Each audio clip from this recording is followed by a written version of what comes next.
Hello YouTube, my name is Christopher Enriquez and I'll be discussing to you the four major macromolecules. First of all, a macromolecule is a very large molecule that's created by polymerization, which is created by monomers. Because of this, now we have the four major macromolecules, which are lipids, proteins, carbohydrates, and nucleic acids. Now, since each one of these contain hydrogen and oxygen atoms, H-bonding occurs. H-bonding is when a hydrogen atom bonds with another atom like oxygen, fluorine, and nitrogen. Since all of these have both of these atoms, hydrogen and oxygen, will have H-bonding. Right now, I will go to carbohydrates, which is one of the more important macromolecules. Next up, now we have carbohydrate, and carbohydrate is usually seen in bread, grain, cereal. Most of you have probably already seen it already. And carbohydrate is also found in saturated, unsaturated, and trans fat. See, saturated fat is the unhealthy stuff. That's the stuff like junk food, candy, stuff like that. That's your saturated fat. Then you have unsaturated fat like avocados and olive oil, which is good for your brain and it's really healthy for you. And you know, it helps you be healthy. Next, now we have trans fat, and trans fat is industrialized saturated fat. So like butter and anything like boxed up like that's your trans fat. Next up, now we have glycerol, which is a simple sugar, and carbohydrates can also be part of the sugars, and sugars like glycerol can be a carbohydrate, so that's why we included glycerol. Next up, we also have polysaccharide and monosaccharide, which helps build up a special certain type of carbohydrate, and that's what it does. Next up, now we have starch and glycogen, and starch is its own carbohydrate and it's made out of glucose. And now we have glycogen, and glycogen is a multi-branch polysaccharide that also includes glucose. So yeah, the model of a carbohydrate is usually a hexagonal / pentagonal shape. It usually includes lots of hydrogen, carbon, and some oxygen, and it includes the molecules of two molecules of carbon, 2 hydrogen, and 1 oxygen. So that's it for carbohydrates. Next up, we have lipids, and we'll be back to you in 1 second. Welcome back. We are now doing lipids, which is the second of the 4 macromolecules we'll be talking about today. Lipids are any class of organic compounds that are fatty acids or derivatives, so they can either be both. Lipids are known for storing their energy, but are also known for their organic compounds, and also because of the chains of carbon atoms they hold.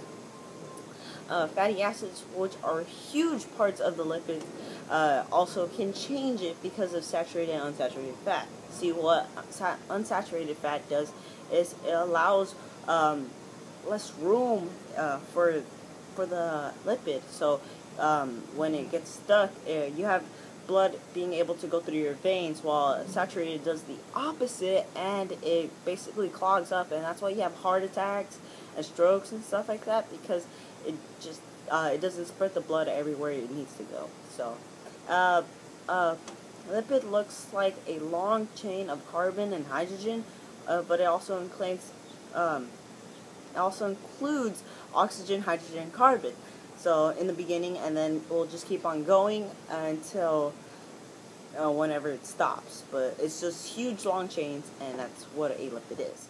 Next up, proteins is the third macromolecule, and we'll be right back. Welcome back. We are now doing the third macromolecule on our list, which are proteins. Proteins are any class of nitrogenous organic compounds that consist of large molecules composed of one or more long chains of amino acids.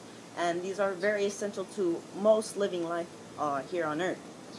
Now, proteins is what also make bodybuilders get big in their muscles, because it just gives the strength, and it allows the muscle to expand so it gets bigger and you get stronger. And it's also the reason why our hair grows and why our nails grow, because I don't know, they grow. And now amino acids are a huge part of protein because they help build it. Nitrogen helps amino acids actually build them. So nitrogen helps build the amino acids, and amino acids help build the actual protein molecule. Now, a protein molecule is a very short strip. It contains one nitrogen, but mainly consists of hydrogen, carbon, and oxygen every 3 parts, which is just circles. It has hydrogen combined and oxygen on the top, and hydrogen and carbon to the right. That's mainly what it is. That's the whole point of a protein. Next up, now we have nucleic acids. Nucleic acids is the last one on our list, and I will be right back in 1 second. Welcome back, guys. We are on our last macromolecule of the day, and that is nucleic acids. Sorry if I'm moving my head too much, but nucleic acids is a very complex macromolecule to learn, but here we go. A nucleic acid is a complex organic substance present in living cells like DNA or RNA, whose molecules consist of many nucleotides in a long chain. Sorry, but these things are complex like DNA. DNA and RNA are the genetics. They help with us, like how tall we're gonna be, our eyebrows, our eyes. That's what it does, and that's what nucleic acid is. So there we go. Nucleotides, organic molecules that are the building blocks to nucleic acids. They're things that help build it before it becomes the nucleic acid. So that's pretty much what it is. A nucleic acid looks like a very long chain that includes a hexagonal / pentagonal, actually both, and includes a phosphorus in a circle between the hydrogen and carbons, and then includes a nitrogen in the middle, and then on the right side it includes a hexagonal shape that includes a lot of hydrogen, carbon, and some oxygen, and right next to it has a pentagonal shape which holds a lot of hydrogen and carbon atoms as it is. Now, also a part of it is, but phosphate helps connect the nucleotides for the nucleic acid. So this phosphate is what helps put them together so that they can form. So it's like the string that holds them together. So that's what phosphate does for the nucleic acid. So it's very important. It's very, very important.